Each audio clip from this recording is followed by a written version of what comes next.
Maintenant, c'est en 4x4. C'est tout bête, tout simple, très rapide.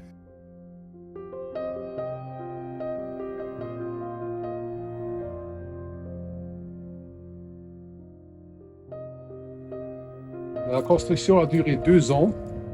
Dans 1 an, je ne savais pas comment faire la peau.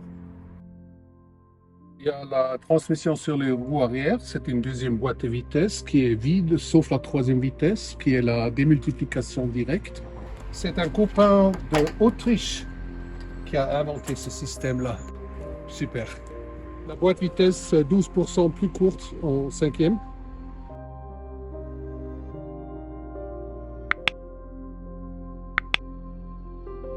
Et puis cette partie-là, on peut l'enlever aussi. Et quand il fait vraiment chaud, j'enlève ça.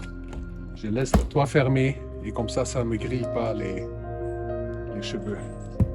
Plastique. Un peu plus grand que la 2 chevaux et moins lourd. La question de poids, c'était vraiment la question sur laquelle il fallait jouer. Tout ce qui est en bois, c'est 12 kg. Voilà. Et tout le reste, c'est à partir de 0 parce qu'elle est 10 cm plus large. Elle est presque 20 cm plus haut.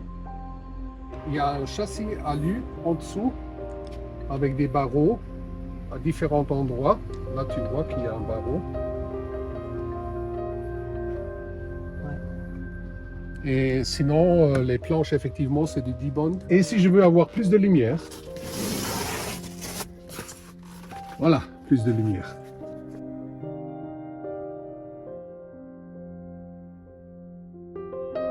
Ils sont tous coupés droit. Ouais. Et c'est laid comme tout. Et comme ça nickel, hein. C'est ce que tu as sur la 2 chevaux, au-dessus du 3e fenêtre. Effectivement, j'ai raccourci le châssis de l'Acadian, les 25 cm que c'est plus long que le châssis 2 chevaux. Et j'ai gardé l'empattement lent. Plus que tu es proche de l'original, mieux c'est. Alors maintenant, avec les 2 réservoirs 2 chevaux, c'est un bon copain qui dit « Essaye, peut-être ça marche. » Des fois, il faut avoir un peu de chance. Là, elle a 9,8 litres sur 100. La cuisine. Plan de travail. On se lève, on le met sur le côté. 3 feux.